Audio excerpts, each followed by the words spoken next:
I'm Molly Metz. I'm a 5-time world jump rope champion.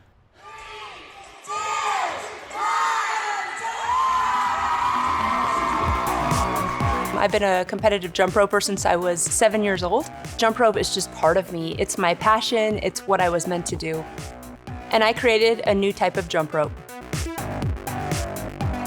I'm Lonnie Johnson. I am an inventor. I've been inventing since I was a small kid, all the way through high school until now. I have, at this point, over 140 patents. I am now a member of the National Inventors Hall of Fame. The invention that I'm most known for is the Super Soaker water gun.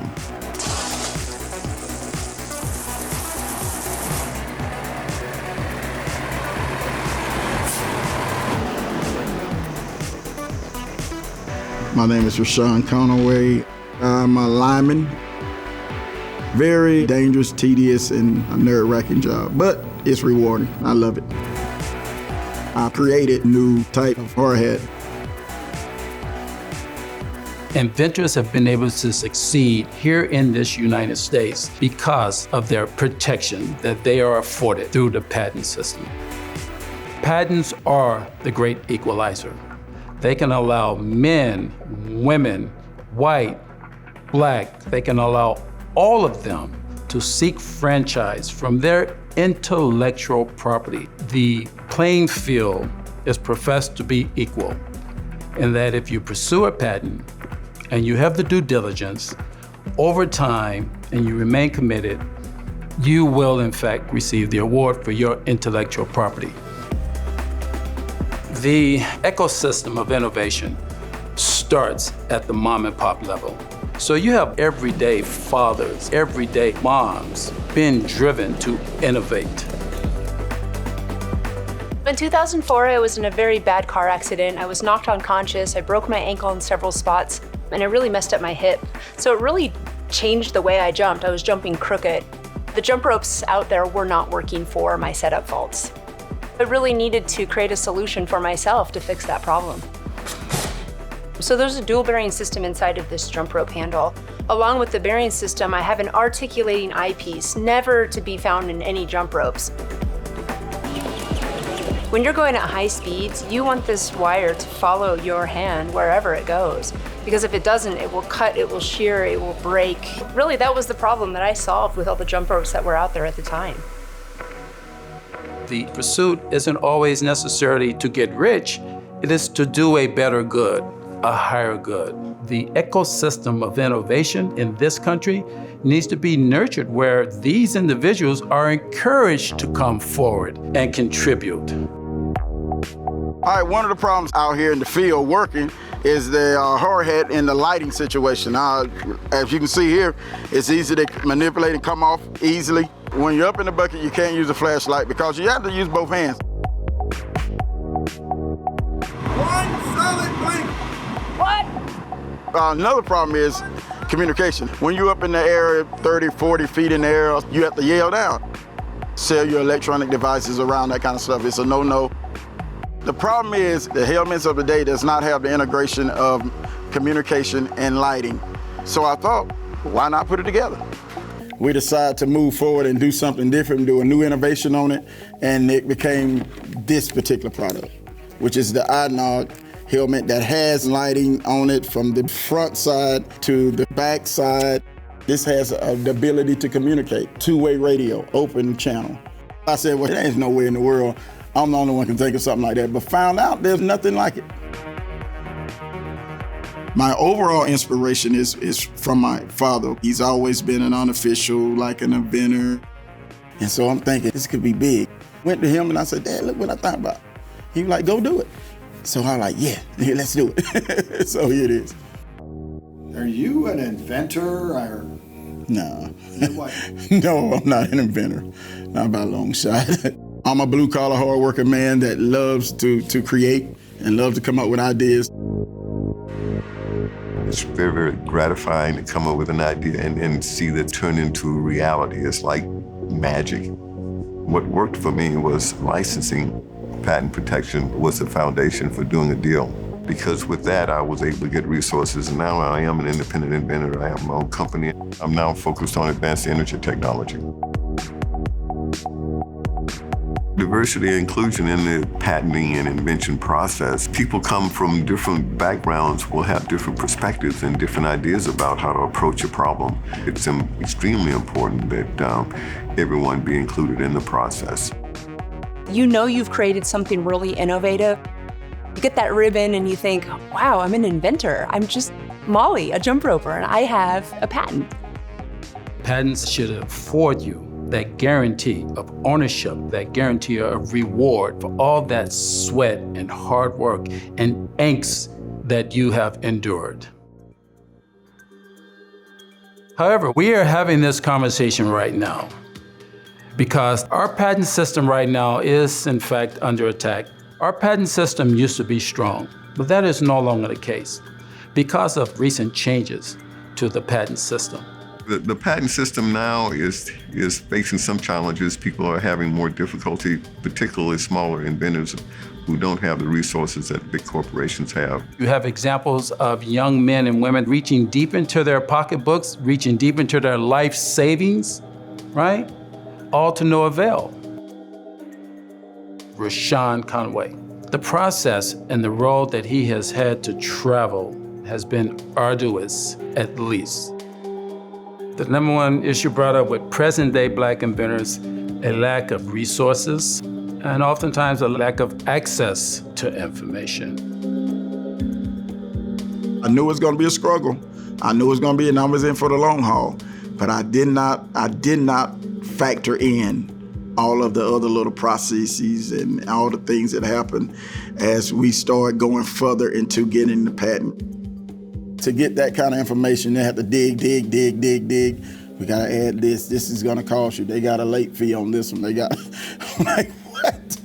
With everything, expenses, right at $100, maybe close to $100,000. But when we got ready to file in for the final patent, it was like that punch in the gut. A refusal. Oh, really? Of course, it was a helmet. Which it was a helmet, but everything they had was nothing like what we developed. Everything that I got in this helmet is integrated. Everything that they showed us was attachments. My patent attorney just said, this is normal. They usually reject it 2 or 3 times. Hold on, 2 or 3 times costs me thousands at a time. I have no big time backing on this. It's just me. You put everything you got into this project, you put your heart into it, you put all this concept into it. You know there's nothing out there in the market like, because you've been in the industry over 30 years. I'm finding myself running into those same similar problems my father was running into. He's always been an unofficial inventor. As a little boy, he came to me and he said, son, one of these ideas, I'm getting a patent. He got this letter where to get this process started, we need X amount. That kind of money was like, we did what we had to do, he paid it. Then all of a sudden, months later, they come back with another fee. And he just couldn't do it. The patent process for him was like this. It did something that Vietnam War couldn't do to him. It took the breath out of his lungs. Some of the gadgets that he developed, he just sort of put in a box and sort of slid it to the side. And I'm thinking, man, when I get older, when I get there, I'm gonna make sure this happens. I'm gonna make sure this happens. Last year, April,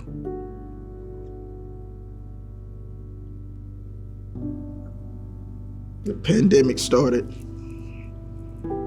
My thing was to let him see it happening through me before he passed. We never got a chance to say, look at this prototype, Dad.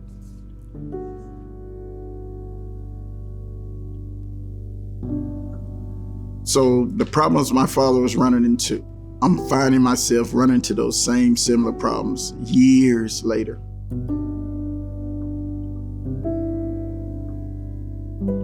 You put everything you got into this. It's not a night that I don't lay down thinking this could be the day I lose it all, So it's the time, it's the expense, and it's the uncertainty that is proving to be a nail in the coffin for many small inventors like Rashawn. These problems are multiplied tenfold, right, when they are referenced towards minorities and women inventors. The recent AIA Act, the intent was in fact to level the playing field, but it had some unintended consequences that are hindering someone like Monty Metz. Creating that jump rope technology, putting it in the hands of other jump ropers on my team, seeing their reactions, seeing their scores go up, I thought, I might be onto something here, right? The patent just gave me this sense of, I could grow, I could license, I could do big business.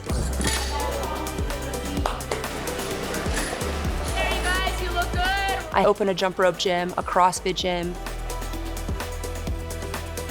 150 kids on my jump rope team. At some point during that test, you did this. So if you did that, you're actually quite normal. The rest of you guys are super weird. The patent, it just gave me that overall, I can do anything now with this. These patents were gonna protect my technology. I started my company, Jump and Rope. I started selling jump ropes online. Shortly thereafter, I started seeing companies online, selling my jump ropes. I would reach out to these companies and let them know, you're infringing. And so they would stop or they would purchase ropes from me. And it wasn't until 2012 where the largest fitness manufacturer in CrossFit started to infringe on my patent. Rope after rope after rope, all with my technology. Every year thereafter, they would take the number one fittest person in the world in CrossFit, and they would get their name, printed on the jump rope, their name on my technology. Everyone in the world is buying it. You guys are thriving right now, selling millions and millions of jump ropes, and with the response of just saying, talk to my attorneys. All I knew was I cannot fight this infringer right now. I have no money.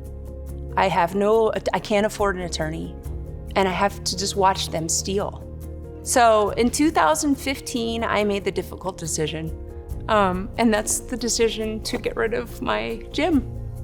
Closed the gym, I gave my kids away to another jump rope coach, and we acquired an attorney, and we started fighting.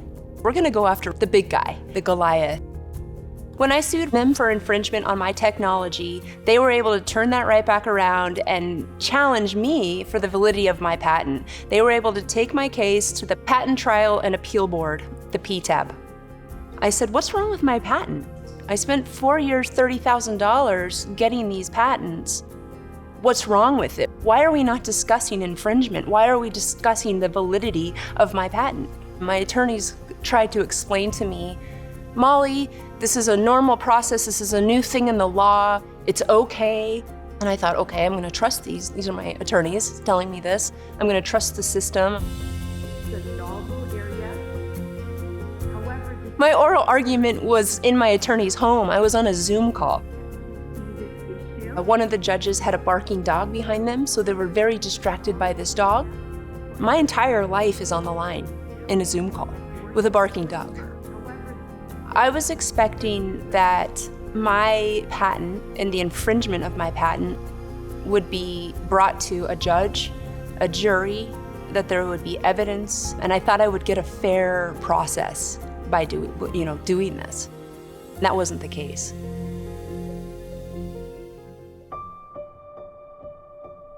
Just a month ago, I was sitting at my computer. I got an email from my attorney. It was the official receipt from the USPTO. Shows that your patents are officially invalidated.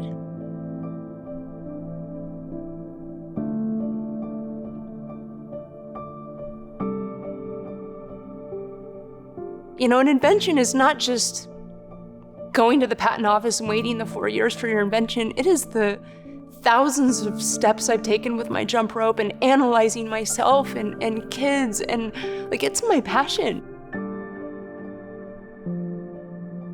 I'm a jump rope coach who made a really good jump rope.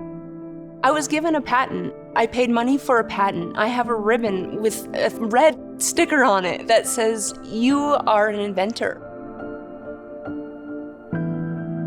And I have the right to protect my invention. And that was taken away.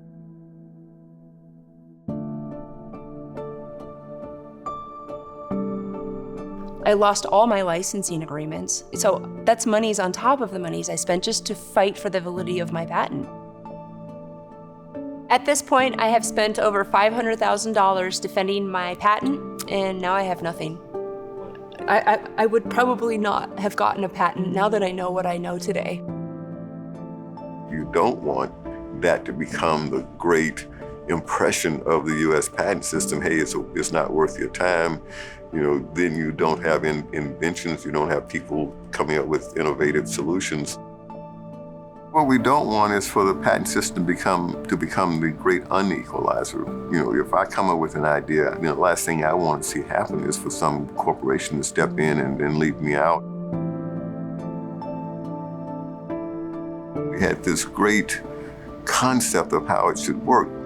Protect these inventions, and you motivate people to come up with creative solutions. We've lost our way in some way.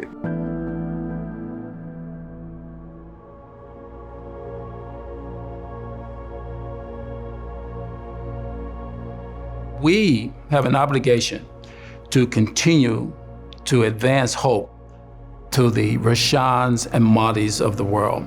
We do that by continuing to have the open conversation and dialogue, how we can lessen the time, how we can lessen the expense, and how we can remove the clutter as it relates to patent disputes. No small inventor should ever let anyone change their trajectory to being rewarded for their intellectual property. All I can say, I gotta stay in the fight. I got more than just my pride on the line.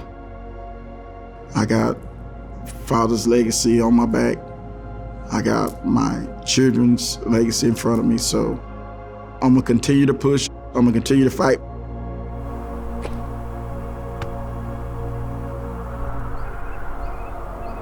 I work for everything. I fight for everything.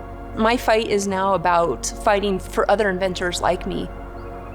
I would challenge every large company to go back in time when they started their business, and they were probably a small company with little means, with patents that grew them to where they are today, and to remember that. I don't want anyone to go through what I went through. And what I'm learning is that this is a problem. It is a big problem. And I want to fix this. I want to help fix this. We will get there, and I'll make sure of it.